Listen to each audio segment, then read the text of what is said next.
a tener para hacerlo, profe? El parcial. El parcial de 18:30 a 21:30. Ok.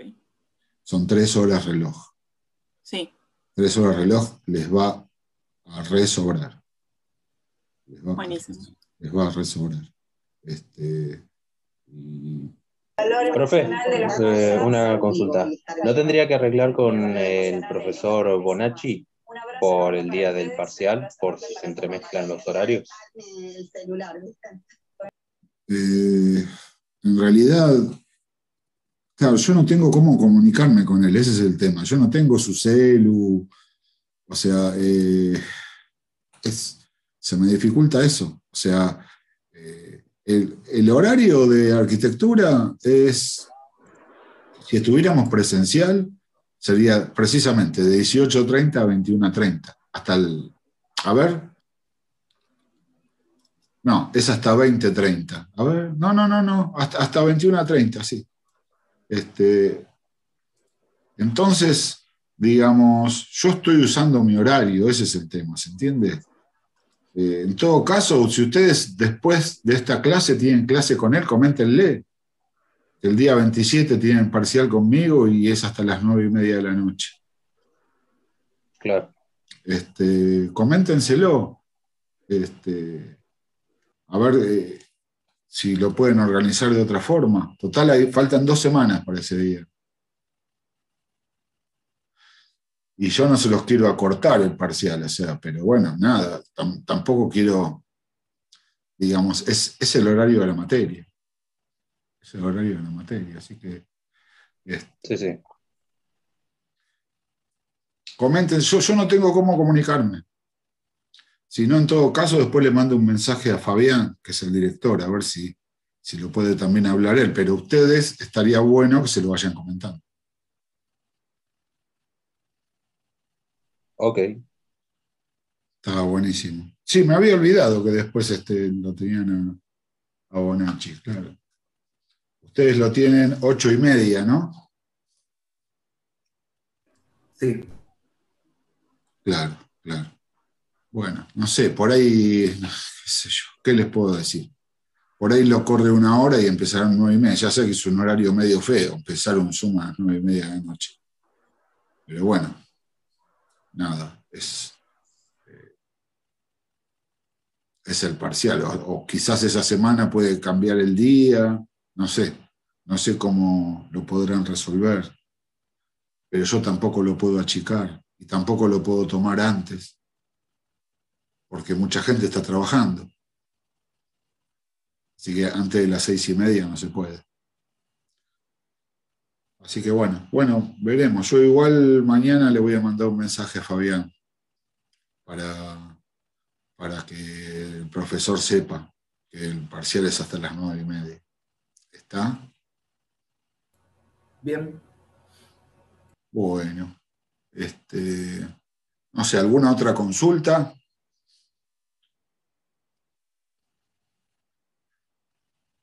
Después fíjense si se ve bien el trabajo práctico, no sé si alguno ya lo descargó o lo estuvo viendo.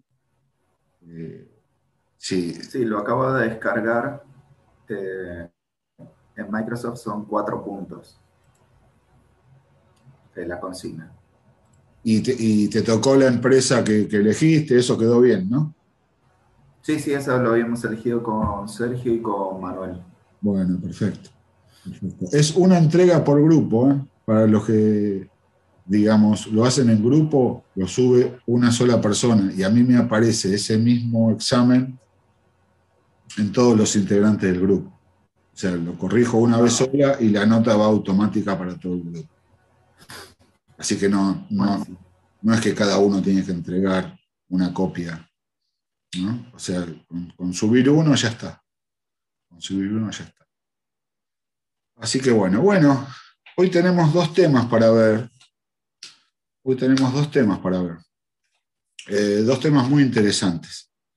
Así que, si les parece bien, si no quedan más preguntas, vamos a compartir pantalla y empezamos con interrupciones. ¿Qué son las interrupciones?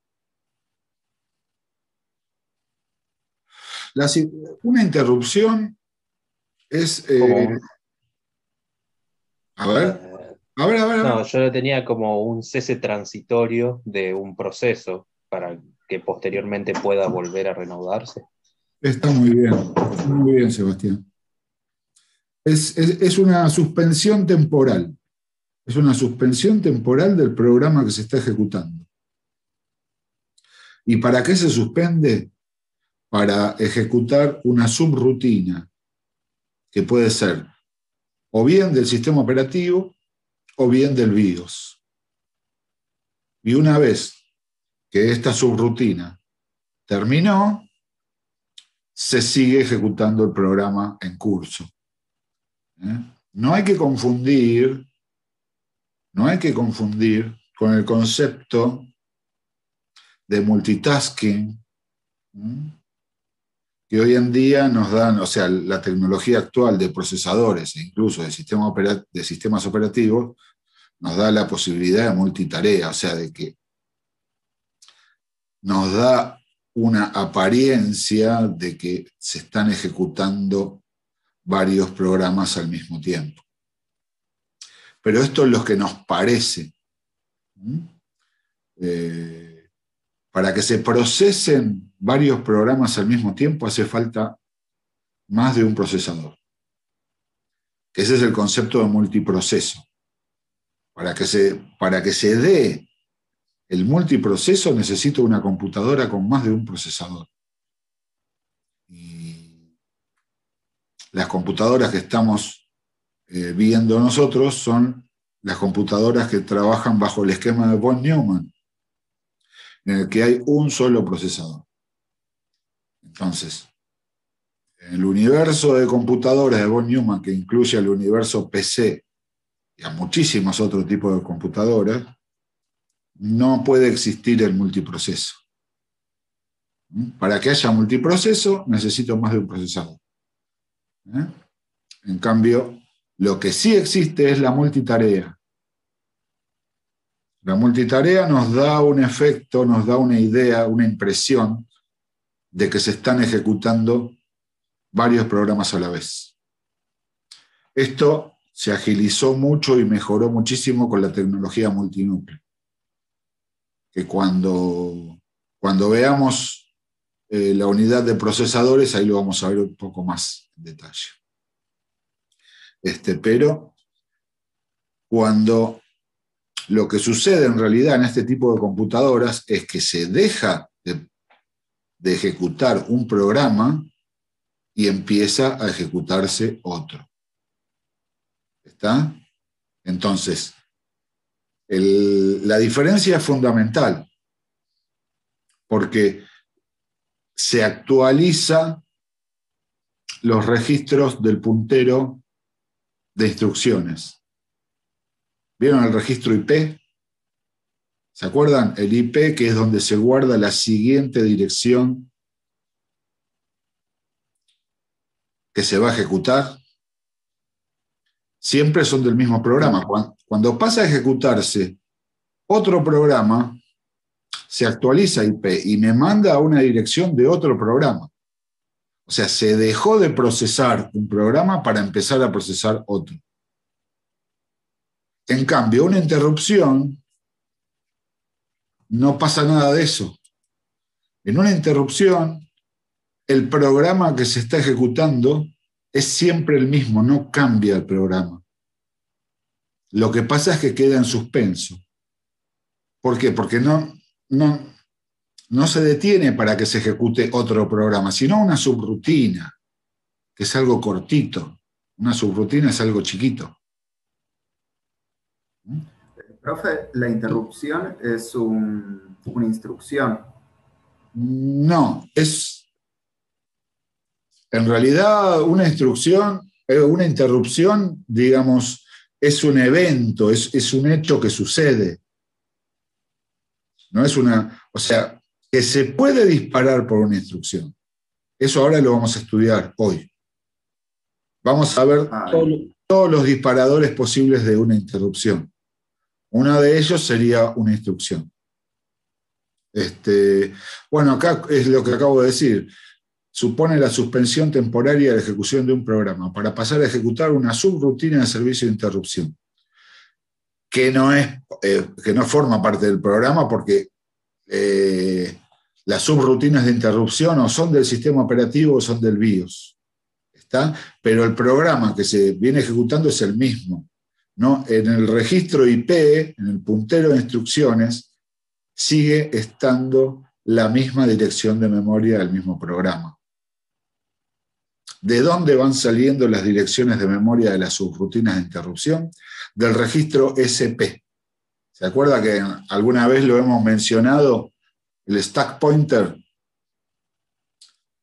Hay dos punteros, el IP y el SP. El IP ya vimos cómo trabaja, que es el registro que guarda la siguiente dirección de instrucción que se va a ejecutar. En cambio, el registro SP también guarda una dirección, pero guarda la dirección de la subrutina de interrupción, ya sea del sistema operativo o del BIOS. ¿Está? Entonces, cuando en el registro SP hay un valor, se suspende la ejecución del programa para pasar a ejecutar la subrutina que la va a buscar a través de esa dirección de memoria que está en el registro SP, en el puntero de pila. ¿Está? Eso es una interrupción.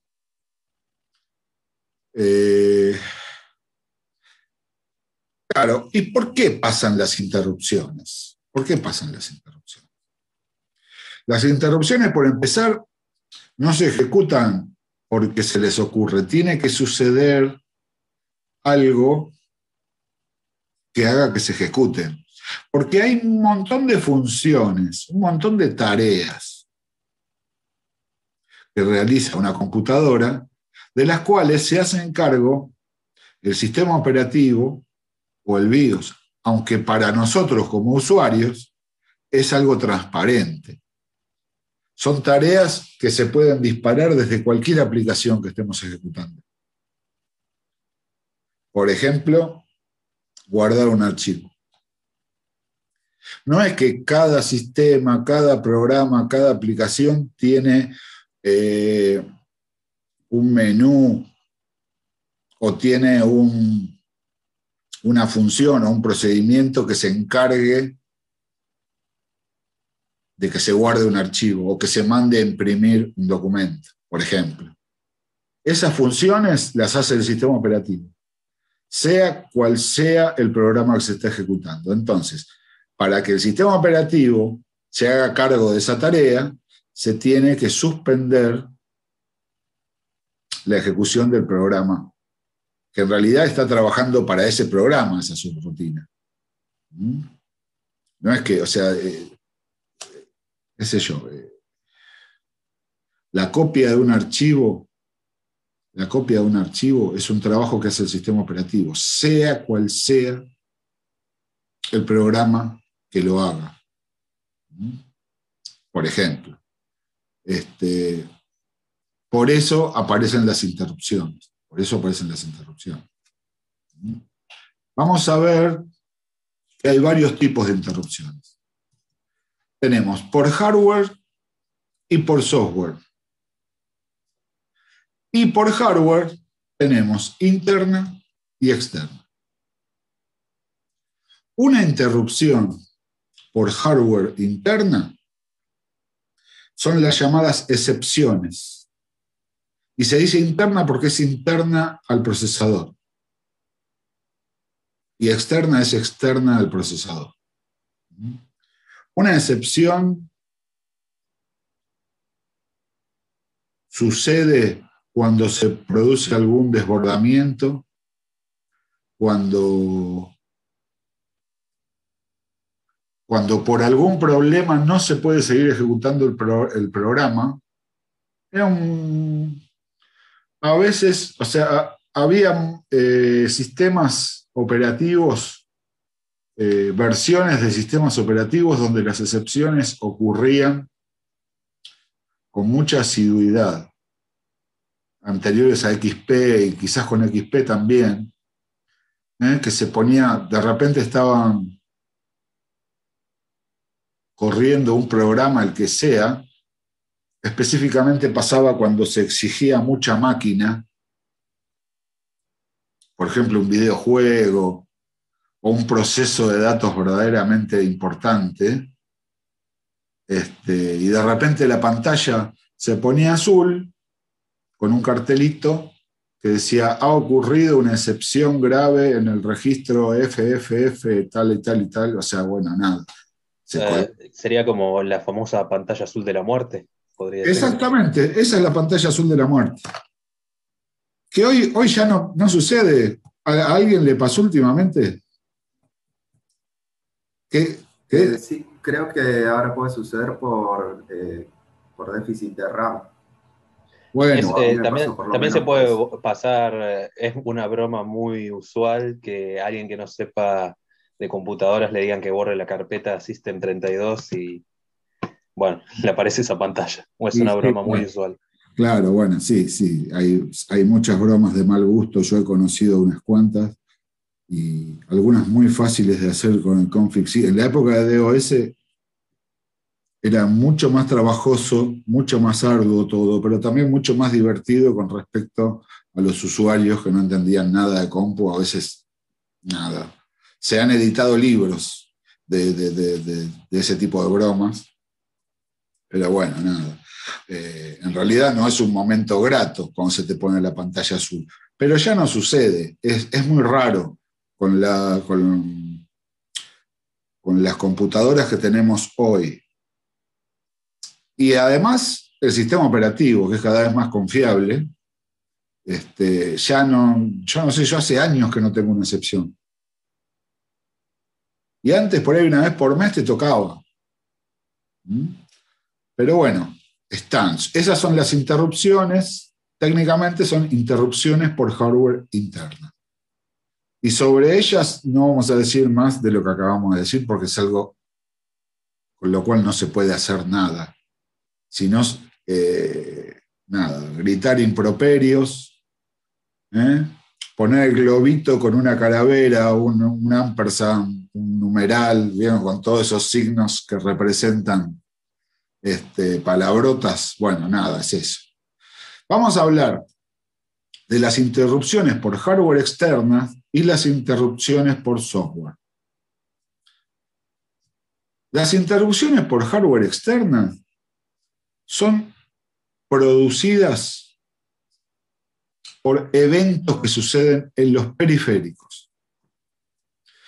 Y son eventos inesperados, o sea, no es algo que estaba programado.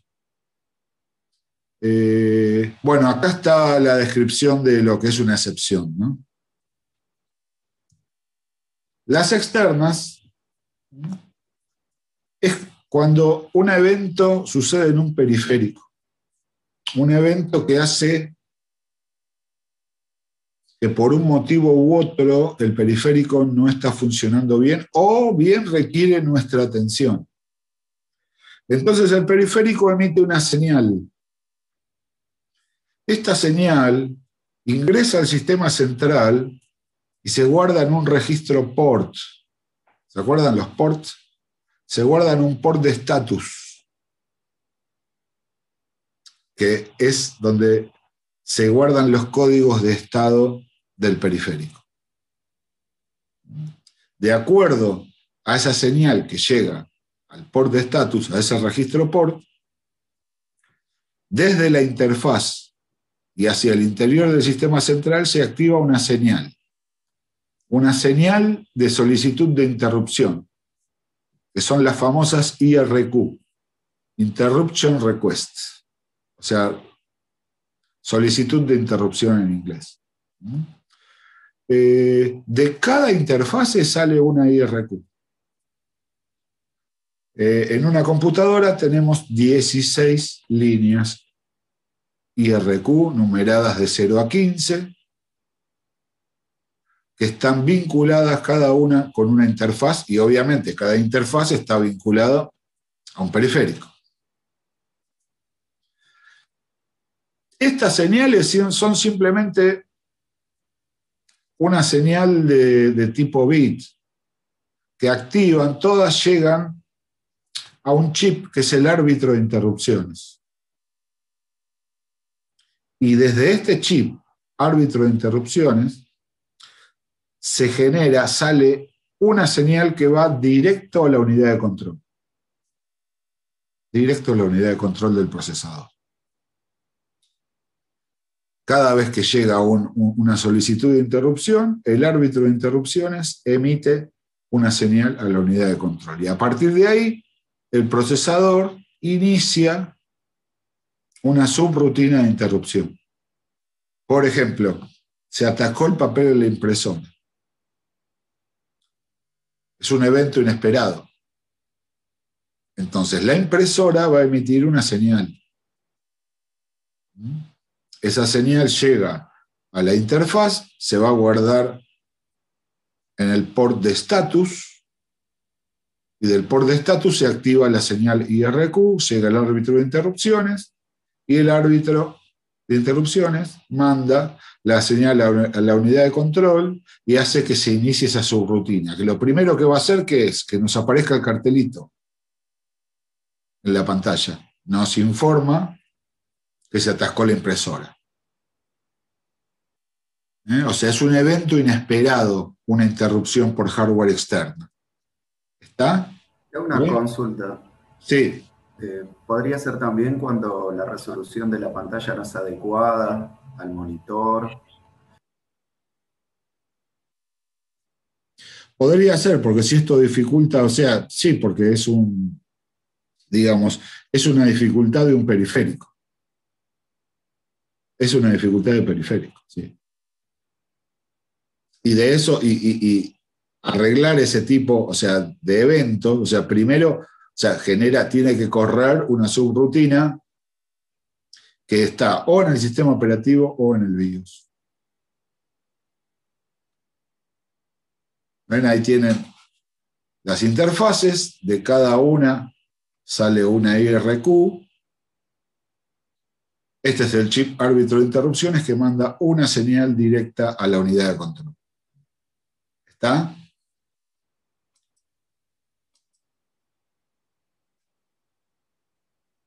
Bueno, esto es lo que acabo de comentar recién. Bueno, todo este palabrerío, también es lo que acabo de comentar. Y ahí tienen los pasos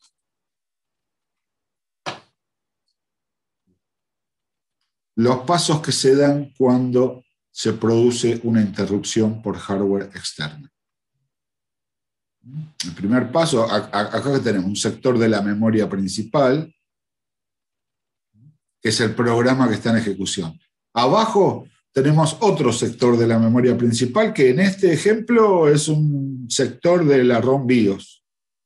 Podría haber sido de la RAM en el sistema operativo también. Es un ejemplo.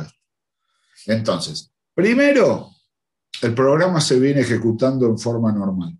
De repente, se produce una señal IRQ, la unidad de control se encarga de suspender la ejecución del programa.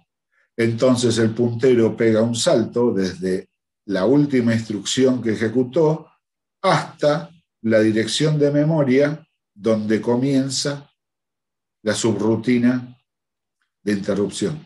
Se ejecuta la subrutina y una vez que termina de ejecutarse, el puntero vuelve exactamente a la instrucción siguiente a la última que había ejecutado el programa en curso y sigue el programa ejecutándose normalmente. ¿Está? Esto es el esquema de qué es lo que sucede con una interrupción por hardware externo. Y después tenemos las interrupciones por software. Las interrupciones por software son interrupciones programadas. ¿Por qué? Porque el mismo programa que se está ejecutando es quien va a llamar a la rutina de interrupción. El mismo programa. A ver, pero yo cuando estoy desarrollando un programa, yo no llamo a su rutina de interrupciones. No, el programador directamente no lo hace en el código fuente. Pero esto va a aparecer cuando el código fuente se transforma a código máquina en instrucciones simples, y si de repente hay un proceso, hay un pequeño subprograma donde yo mando a guardar el archivo en el que estoy trabajando, a partir de ahí, el evento del guardado del archivo, de eso se encarga el sistema operativo. Entonces, cuando mi código fuente se transforma en código máquina, ¿ahí qué pasa? Esas instrucciones simples, como ya hemos visto, una de ellas va a ser un código de interrupción donde el mismo programa pide ser interrumpido para que se ejecute esa tarea del sistema operativo. Por ejemplo, guardar un archivo. ¿Está? Es como vos decías hace un rato, que es parte del mismo programa, está programado, digamos, esa interrupción. Es parte del programa que se está ejecutando. A ver. Y ahí tenemos cuáles son los pasos para que se ejecute una interrupción por software. Acá tenemos un sector de la memoria donde tenemos el programa que se viene ejecutando. Acá tenemos otro sector de la memoria RAM, en este ejemplo, que es una subrutina del sistema operativo. Entonces, primero el programa se viene ejecutando normalmente. De repente llega a una siguiente, o sea, cuando empieza una nueva instrucción, se encuentra con este código. CD21 es un código real de código máquina, ¿no? Que solicita la interrupción número 21. Es un ejemplo, ¿no? Entonces, cuando se ejecuta este pedido, ya automáticamente una de las funciones es que salte el puntero exactamente a la dirección donde comienza esa subrutina. Y después, como siempre, se ejecuta la subrutina y cuando termina, vuelve a la siguiente instrucción después de la última que se ejecutó y sigue ejecutándose el programa normalmente. Esa es una interrupción por software. ¿Está? Entonces, hay una cosa, las interrupciones, por lo general, para nosotros es transparente, no las vemos. Son tan rápidas que ni nos damos cuenta que se están ejecutando interrupciones todo el tiempo. Todo el tiempo, también estoy exagerando un poco, ¿no? Pero se ejecutan bastante, muchas subrutinas chiquitas. Y no es nada raro de que se presenten varias solicitudes de interrupción al mismo tiempo. No solo o al mismo tiempo, o puede pasar que mientras se está ejecutando una subrutina de interrupción, aparece una nueva solicitud de interrupción. Entonces, ¿el sistema qué hace? Se deja de ejecutar esa interrupción para pasar a ejecutar la nueva. Y si mientras se ejecuta la nueva aparece otra interrupción, se suspende también esa nueva interrupción para empezar a ejecutar la última que llegó. Y así sucesivamente, se hace una pila. Se hacen una pila. ¿Ustedes ya vieron el concepto de pila y de cola? No. Una pila, o sea, cuando aparecen, suceden varios eventos, los tenemos que ordenar. Si lo usamos como una cola o como una fila, quiere decir que el primero en llegar es el primero que sale. Es como si fuera una cola para esperar el colectivo, ¿no? El primero en llegar es el primero en subir. En cambio, en la pila es al revés. El último en llegar es el primero en salir. El último en llegar es el primero en salir. Ustedes imagínense que estoy lavando los platos, los seco y los voy apilando al lado de la mesada. Si quiero sacar uno, ¿cuál voy a sacar? ¿El que está abajo de todos? No, el que está arriba de todos. El último que se sumó es el primero que voy a sacar. El último que voy a sacar fue el primero que puse. Ese es el concepto de pila. Imagínense que están apiladas, o sea, una encima de otra. ¿Y cuál es la primera que voy a resolver? Es la última que entró. Y así voy a ir bajando hasta llegar a la primera. Mientras voy bajando, quizás aparecen unas nuevas y vuelve a crecer la pila, pero siempre voy resolviendo lo último que entró. Ese es el concepto de pila. Y el sistema operativo, ¿cómo hace para gestionar todo esto? Crea en la memoria principal algunos pocos registros que se llaman pila de interrupciones o interruption stack, que serán aproximadamente unos 30 registros, no más, no más. ¿Y qué es lo que se va a ir guardando ahí? Direcciones de memoria. Direcciones de memoria de subrutinas de interrupción. ¿Y cuáles se guardan?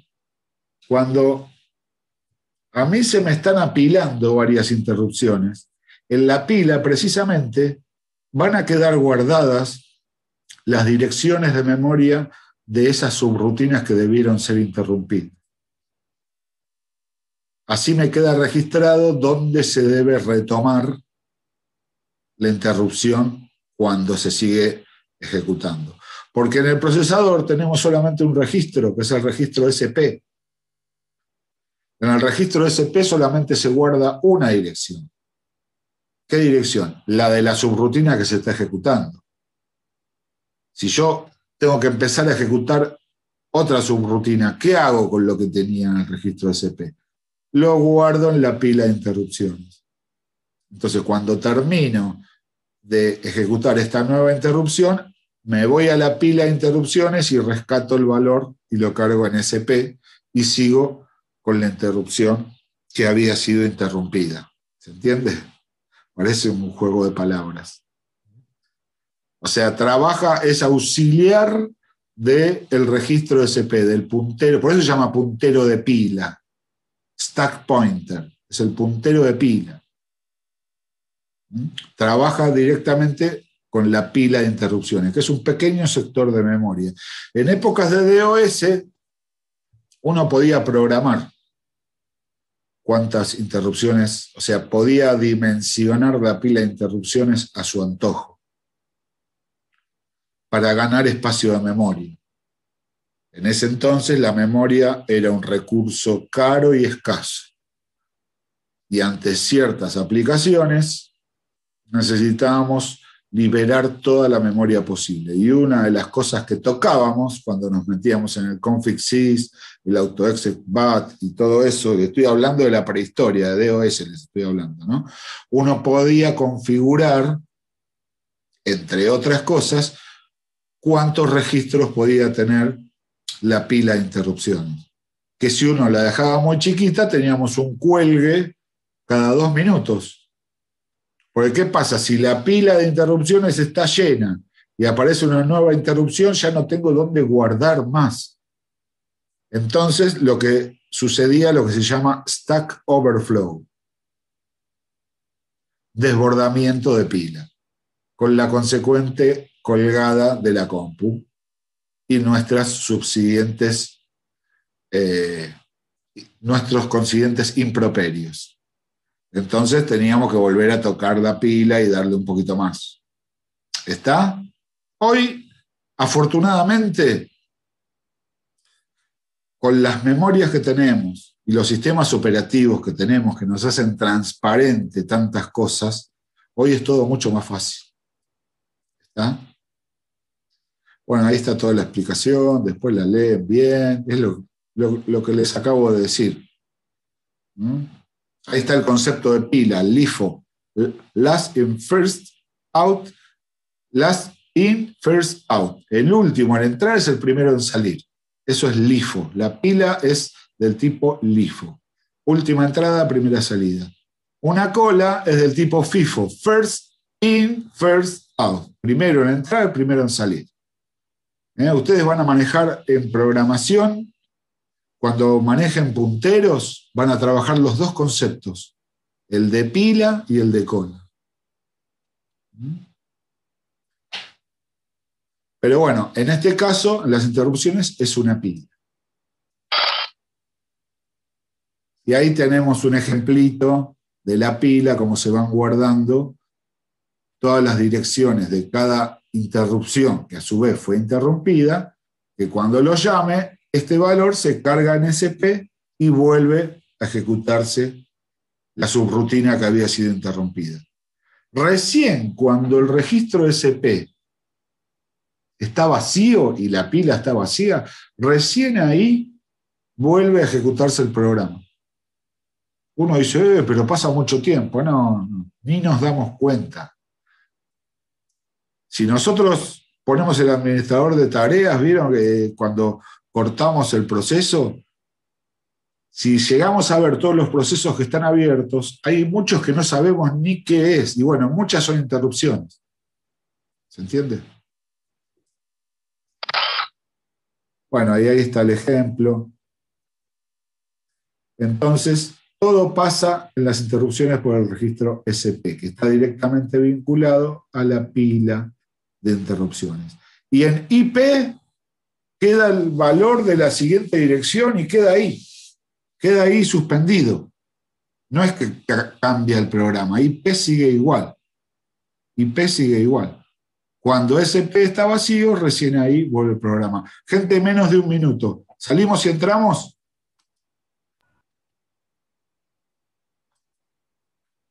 Ahí va.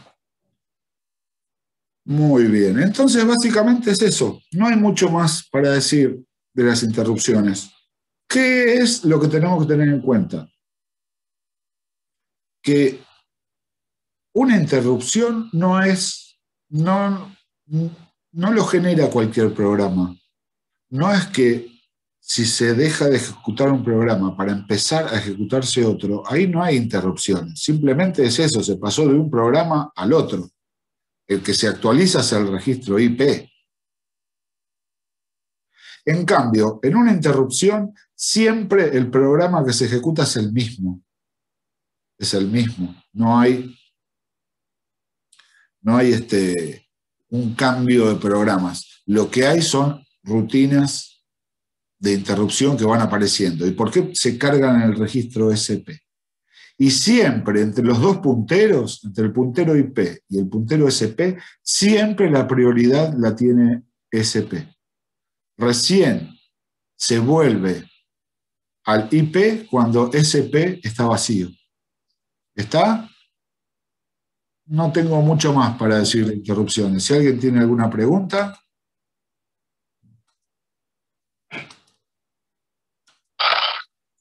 Y ahí tienen, bueno, este es el concepto de SP, registro que se guarda la dirección de memoria de la siguiente subrutina de interrupción que va a ser ejecutada por el procesador y está guardada en la pila de interrupciones.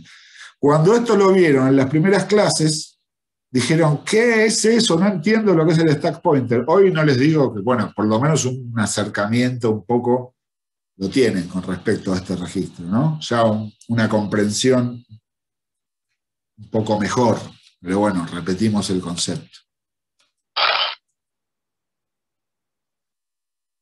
Bueno, acá están las conclusiones escritas, un poco también lo que acabo de decir recién. Así que nada, esto después, este PowerPoint lo van a tener en la plataforma, así lo pueden leer tranquilos. ¿Está? Eso fue el primer tema de hoy, que fue interrupciones.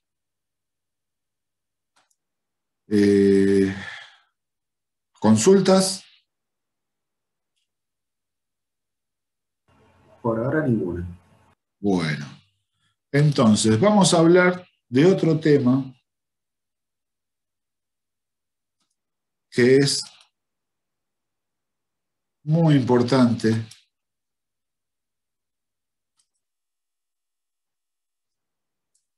que es el problema que ya algo adelantamos. El problema que tienen las computadoras desde la primera generación, que es el tiempo de acceso a memoria principal. Creo que lo hablamos el otro día cuando vimos ejecución de instrucciones, cuando hicimos el cálculo de cuántos nanosegundos se tardaría en ejecutar una instrucción, vimos que de acuerdo a un procesador, quizás cada pulso del oscilador tarda medio nanosegundo o un nanosegundo, depende del modelo. O sea que una instrucción completa puede tardar entre 2 o 4 nanosegundos. Pero ¿qué pasa? Si esa instrucción me implica 2 accesos a memoria, y el acceso a memoria, el tiempo de acceso es de 15 nanosegundos, vamos a suponer, esos 2 accesos me suponen 30 nanosegundos. ¿Qué quiere decir? Que algo que el procesador puede hacer en 2 o 4 nanos está demorando más de 30 nanos. El procesador no puede hacer otra cosa hasta que no llegue, hasta que no tenga posibilitado ese acceso a memoria. Entonces se queda en lo que se llama un estado de espera o wait state. Eso es algo que se debe evitar a toda costa porque se caen abajo los rendimientos, la relación costo-beneficio y demás. Es algo que no puede suceder. Para solucionar esto, existe la memoria caché. La memoria caché es un recurso, es una solución técnica que se usa para evitar el tiempo de espera en los procesadores. Para tratar de imitar a la memoria principal de forma tal que el tiempo de acceso sea instantáneo, así como para sus propios registros internos del procesador, que el acceso es instantáneo, que para la memoria principal también sea instantáneo. Obviamente no es instantáneo el acceso a memoria principal. Entonces esta memoria lo que hace es simular ser la memoria principal como para que el tiempo de acceso a esta memoria sea instantáneo. La memoria caché, ya les digo, es una solución técnica. En el esquema lógico, en la estructura lógica de una computadora, la memoria caché no existe. Fíjense que nunca pusimos en el sistema central como elemento la memoria caché, sin embargo está. ¿Por qué no la pusimos hasta ahora? Porque no forma parte de la arquitectura de una computadora propiamente dicho, digamos, del circuito lógico de una computadora, no forma parte. Es una solución técnica. Algunos dicen es un parche. Ponele. Entonces, es algo, una solución de compromiso para que el procesador no se quede esperando. Caché significa oculta, es una memoria oculta. ¿Por qué? Porque es una pequeña RAM, la memoria caché es una pequeña RAM que la principal característica es que es SRAM, no es DRAM, es estática, no es dinámica. Ya hemos hablado de las diferencias entre la DRAM y la SRAM. La memoria principal, la parte RAM de la memoria principal es dinámica, es DRAM, está hecha por capacitores que tienen mucho tiempo de acceso. En cambio, los módulos SRAM, o memoria de RAM estática, que está compuesto por transistores, tiene tiempo de acceso inmediato, prácticamente no hay tiempo. Entonces, lo que hace la caché es simular ser la principal, con la diferencia que tiene un tiempo de acceso instantáneo. Ahora bien, ¿qué capacidad tiene la memoria caché con respecto a la memoria principal? Es 1000 veces más chica, ¿se entiende? Y no es una forma de decir que es 1000 veces más chica, es aproximadamente 1000 veces más chica. No hay una relación exacta en todas las computadoras, no hay un número que se pueda decir en todas las computadoras tienen la misma relación, porque yo de repente le agrego más RAM a mi computadora y ya la relación con la caché cambió. Pero aproximadamente es de 1000 a 1. ¿Está? O sea, si yo tengo una RAM, qué sé yo, de 16 GB, seguramente la caché va a ser de 16 MB. ¿Se entiende? La diferencia es de 1000 a 1. Por cada registro que hay en la caché, aproximadamente hay 1000 registros en la principal. ¿Está? Y la caché lo que hace es tener copias de registros de la memoria principal para simular ser ella. Entonces el procesador, cuando debe acceder a un registro de memoria, primero accede a la caché. Si puede acceder sin problemas, que encuentra lo que estaba buscando, no se perdió tiempo. Si no está en la caché, ahí tenemos white state, porque va a tener que recurrir a la memoria principal del procesador. ¿Está? Entonces, a ver.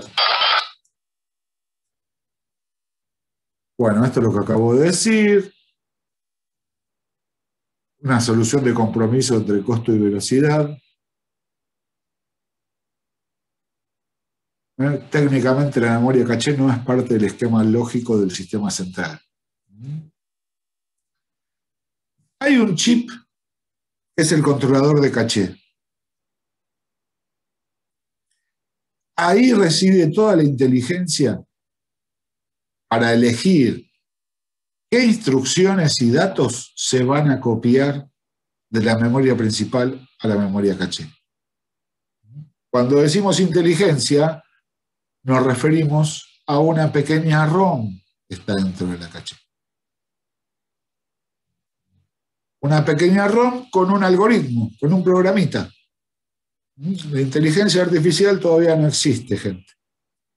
Mucha gente habla de inteligencia artificial, pero técnicamente hablando todavía no existe. El día que exista nos quedamos sin trabajo todos. Entonces, en esa ROM hay un programita que va a decidir, ese algoritmo va a decidir cuáles son los registros que se van a copiar desde la principal a la caché. Y acierta un aproximado, estamos hablando de números aproximados, acierta un 94% de las veces. O sea, es excelente el controlador de caché.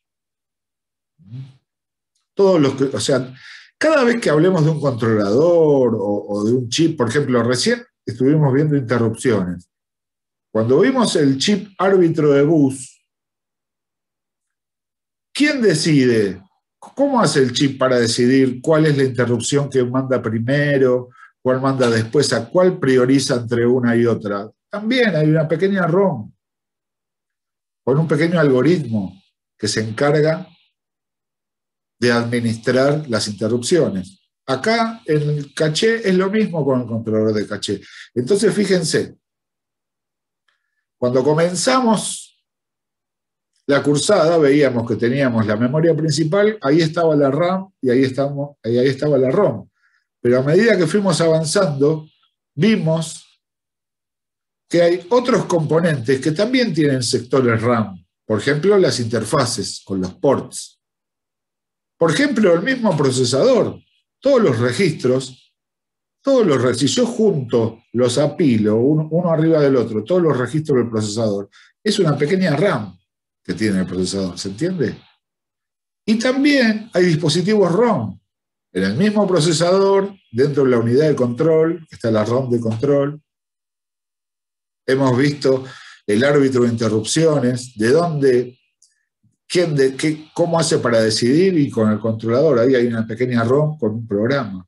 Y acá, el controlador de caché también. Hay una pequeña ROM con un algoritmo que es la que va a decidir cuáles son los registros que se copian. Y es tan bueno el algoritmo que acierta un 94% de las veces aproximadamente. ¿Cuáles son los criterios que toma este programa para elegir? Imagínense que tiene que elegir un registro entre 1000. No es algo así nomás. Entonces, este algoritmo, ¿en qué se basa? Ahora vamos, Manuel, ahora vamos. Ahora vamos a ver en qué se basa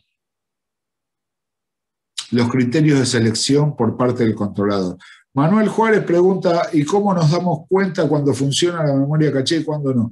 Cuando no funciona la memoria caché, parece que tenés una 386. O sea, yo te diría que hoy en día es imposible que no funcione la caché.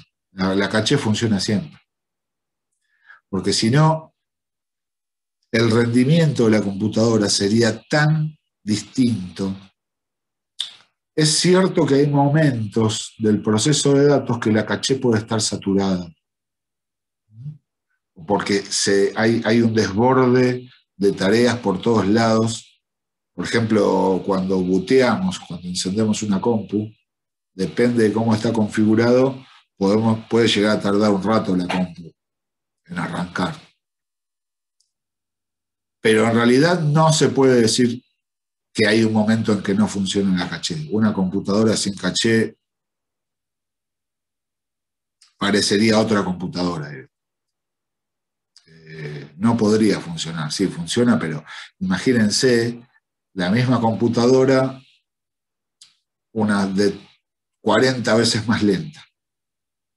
40 veces más lenta, ¿se entiende? Eso sería una computadora sin caché. Porque fíjense que todos los problemas de white state lo soluciona, de cada 100 veces lo soluciona aproximadamente 94 veces. O sea que los pocos eventos en que el procesador entra en white state y tiene que acudir a la memoria principal, ni lo notamos. A la vista, ni lo notamos. ¿Está? Entonces, como decía, ¿cuáles son los criterios que toma este algoritmo? Son los criterios de proximidad. Está el criterio de proximidad temporal y el criterio de proximidad parcial. ¿Qué significa eso? Bueno, acá está lo que acabo de decir.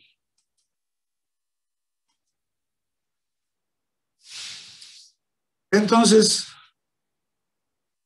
como dijimos, los criterios de proximidad, tenemos proximidad temporal y proximidad parcial. Principios de proximidad temporal y principios de proximidad parcial, temporal y espacial. Temporal en el tiempo, espacial en el espacio. Estos principios se usan en un montón de lugares, para un montón de software, para un montón, o sea, son principios que se usan para un montón de cosas. También se usan para la caché.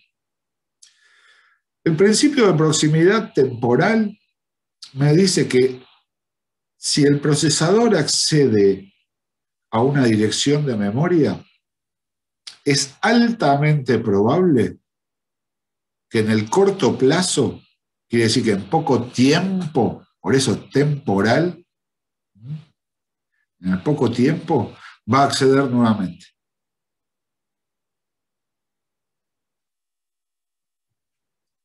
¿Cómo podemos imaginar esto? Y bueno, Si esa dirección de memoria es un dato, es una variable, por ejemplo, no es raro que mientras se está ejecutando una aplicación, esta aplicación vuelva a usar una variable, es esa misma variable en el corto plazo, no es nada raro. O una línea de instrucción. Si lo que se está ejecutando es una sentencia iterativa, ese mismo bloque de código que está en el interior de esa sentencia se va a ejecutar una cantidad de veces. Eso es proximidad temporal. Quiere decir que se ejecutó esa instrucción y en el corto plazo se vuelve a ejecutar. ¿Está? El criterio de proximidad temporal también está tomado, está en todos lados. Yo abro el Word y cuando abro, ¿qué me aparecen? Los últimos archivos que abrí. Los últimos archivos con los que trabajé. Eso es proximidad temporal. Que dice que si yo trabajé en tal archivo, es probable que en el corto lapso lo vuelva a usar. A veces es así, a veces no. Pero eso es principio de proximidad temporal. Y principio de proximidad espacial me dice que si el procesador accedió a una dirección de memoria, es altamente probable que el procesador acceda a las direcciones de memoria cercanas en el espacio, las más próximas. Y no solamente las subsiguientes, sino también las anteriores. Esa quizás es más fácil de entender. Entonces, si accedo a una dirección y la siguiente seguramente va a acceder. Eso es proximidad espacial, próximo en el espacio. Están cerquita físicamente unas de otras. ¿Está? Con esos dos criterios, el controlador de caché arma el algoritmo y se encarga de cargar direcciones desde memoria principal a la memoria caché. ¿Está? Bueno, ahí está el principio de proximidad temporal, como lo acabo de explicar, y el principio de proximidad espacial, también como lo acabamos de explicar. Y ahora vamos a ver. Cuando el procesador quiere acceder a memoria, ya sabemos que en el bus de direcciones va a aparecer la dirección de memoria a la cual quiere acceder. Pero ¿qué pasa? Antes de que acceda a memoria principal, el controlador de caché intercepta esa dirección y activa la LE de caché. ¿Se acuerdan de la línea LE? La línea LE hasta ahora la hemos visto siempre apuntando a la memoria principal. En realidad apunta al controlador de caché. Y desde el controlador de caché salen dos líneas LE. La LE de caché y la LE de MP, de memoria principal. Entonces, cuando se activa la LE, el controlador primero activa la LE de caché para que esa dirección apunte a la caché. Si se encuentra esa dirección, se produce un hit, un acierto. Esto sucede aproximadamente 90 y pico % de veces. ¿Está? Si no lo encuentra, se produce un miss.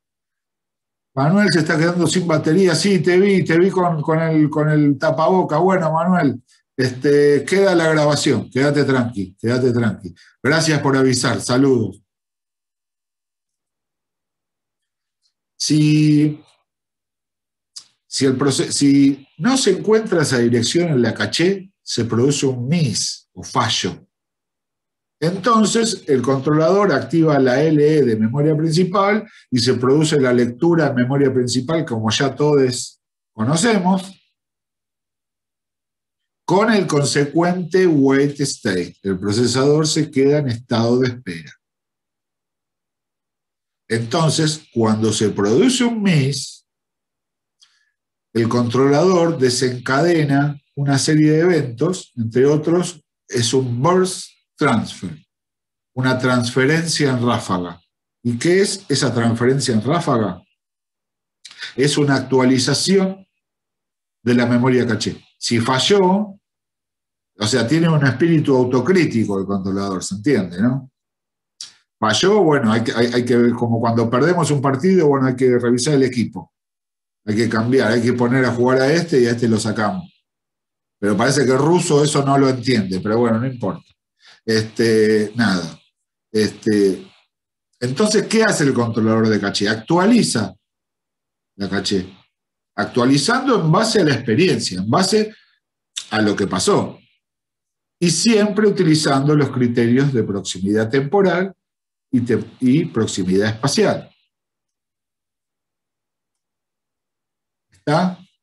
Bueno, cuando se produce un hit, se mantiene zero white state. Zero white state es un estado ideal. Ninguna computadora tiene zero white state, pero todas tienden hacia él. Y cuando se produce un miss, un white state, ahí habla del burst transfer, la transferencia en ráfaga. ¿Está? ¿Preguntas?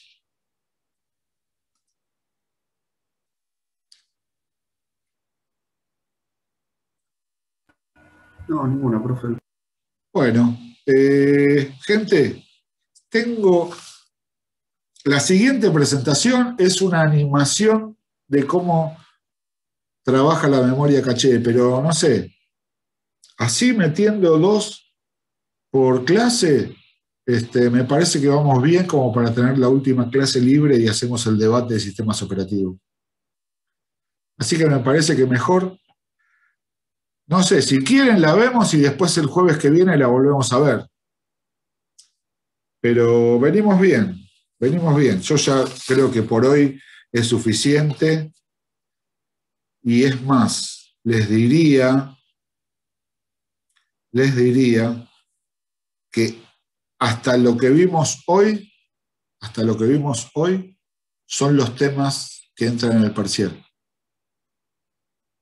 ¿Está? Lo que veamos el jueves que viene no entra en el parcial. ¿Por qué? Porque el parcial es el otro jueves.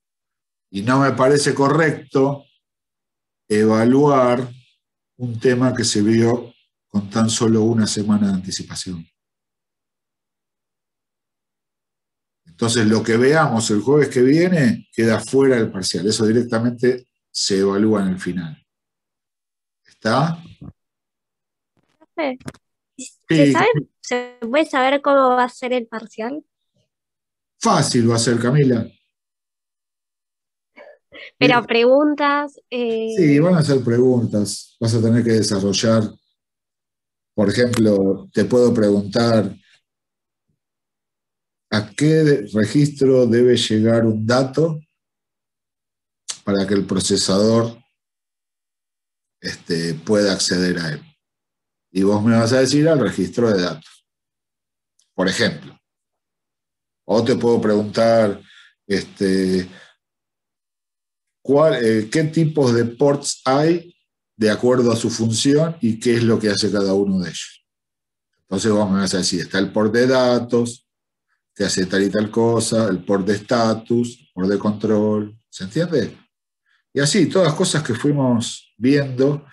No les voy a... Cuando vimos ejecución de instrucciones, todo ese pasaje de las instrucciones, los pasos y demás, eso no lo voy a tomar. Lo que sí es muy importante tener en claro de ejecución de instrucciones es conocer el ciclo de una instrucción. Los bloques del ciclo de una instrucción y qué es lo que hace cada uno. Eso sí me interesa que esté bien fijado. Los 4 bloques. Obtener la instrucción, decodificar, obtener el dato a operar, realizar la operación. Y pega la vuelta. Y mientras tanto se actualiza el IP. ¿Se acuerdan eso? Eso sí. Eso sí me interesa que quede bien fijo. No les voy a hacer ejecutar toda una instrucción paso por paso, pues es una locura. ¿Está? Sí. ¿Y lo subís a las 6:30? Sí, sí, a las 6:30, hasta las 9:30. Ah, listo. Bueno, gente, ¿alguna otra pregunta? Bueno, entonces los dejo en libertad. Hasta acá entra todos estos temas que vimos hasta hoy son los que entran en el parcial. ¿Está, gente? Sí. Gracias. Bueno, buen fin de. Gracias. Pásenla bien, ¿eh? Gracias. No, Chau, chau. Gracias. Gracias, profe. Chao. Chao. Buen fin de...